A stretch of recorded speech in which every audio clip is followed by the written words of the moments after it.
What does it take to bend the future to your will? Not just to predict it, but to force it into existence. Some men are born into empires. Others build them brick by brick. But Elon Musk, he isn't simply building companies. He's waging war against the impossible.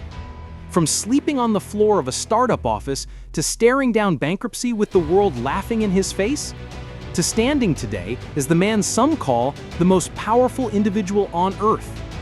This is not just the story of an entrepreneur. It's the untold story of how Elon Musk risked everything he had, his money, his reputation, even his sanity, not for wealth alone, but for control of humanity's future.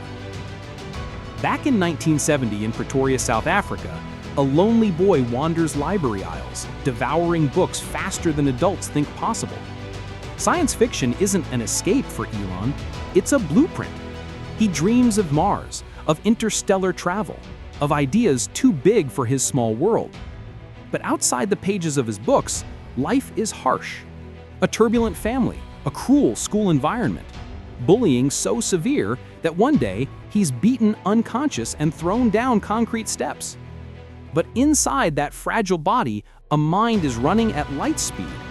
At age 12, he creates and sells a video game called Blastar, a child already planting the seeds of empire. Still, nobody believes in him. Not fully, not yet. There's a moment in Elon's story most people miss. It's the leap. He leaves South Africa, partly to escape military conscription, partly to find freedom. He sets foot in Canada, then finally in the United States, the land where dreams either die or explode into legend. He studies physics and economics, but college is just a launching pad. His eyes are fixed on something bigger. He believes the three greatest challenges of the future will be the internet, clean energy, and space, and he makes a decision. He won't just watch them unfold, he'll lead them. With his brother Kimball, Elon starts Zip2, a digital map and business directory at a time when most people don't even understand the internet. The company barely survives. Elon sleeps in the office, showers at the YMCA, pitches relentlessly to investors who look at him like he's insane. But against all odds, it works. Compaq buys Zip2 for $307 million. Musk's cut? $22 million. At 27 years old, Elon Musk is officially rich. For most people, this would be enough. Retire, buy the cars, the houses, the islands. But for Elon, this is only the beginning. Because money for him is never the goal, it's fuel. Fuel for the future he can already see in his head. Instead of playing it safe, Elon takes almost all of his newfound fortune and bets it on an idea nobody understands: online banking. He launches X.com, a digital finance company that most investors laugh at. Money is too sensitive, too risky, they say. Nobody will ever trust it. But Musk believes otherwise. He's right. X.com eventually merges with a small company called Confinity. Together, they become PayPal. The battle inside is brutal. Elon wants to rebrand everything under the name X. Others resist.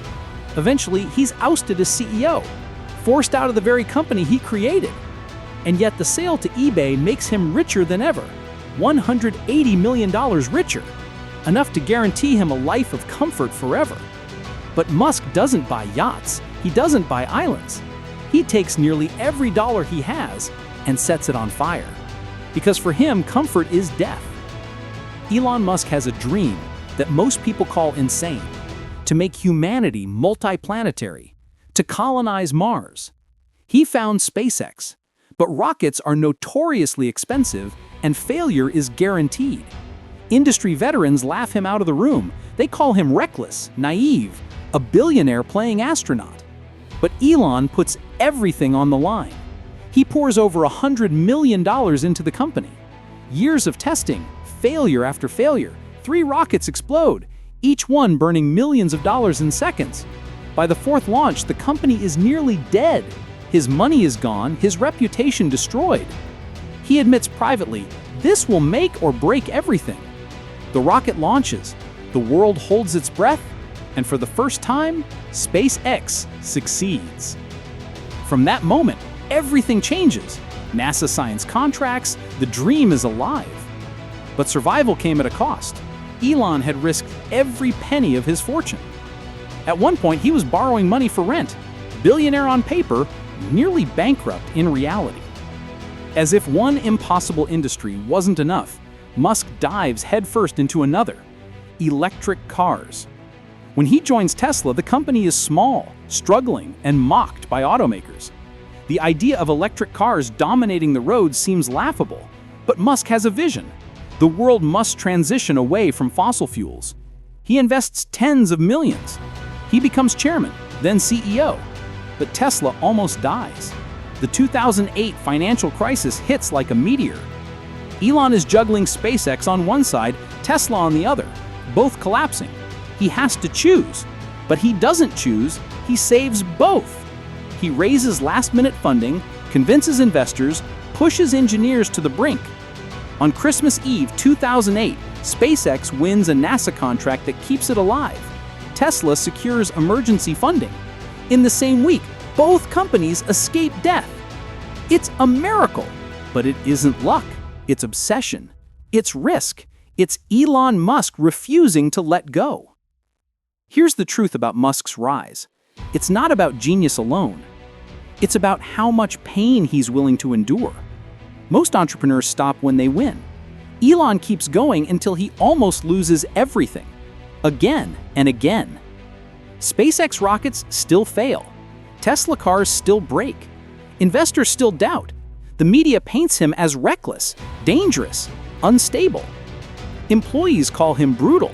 Friends call him impossible. But Musk doesn't measure life in comfort. He measures it in impact. Tesla is now the world's most valuable car company. SpaceX dominates rocket launches. Musk builds Neuralink to merge humans with AI. He creates the Boring Company to dig tunnels under cities. He takes over Twitter, renaming it X, trying to reshape global communication.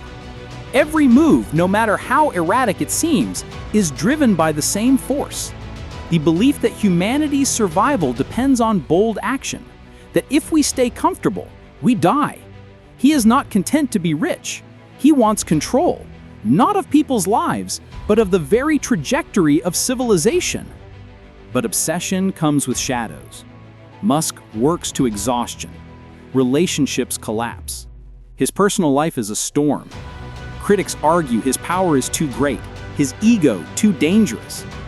Is he a visionary saving the world, or a gambler dragging us into chaos? The truth is more complex.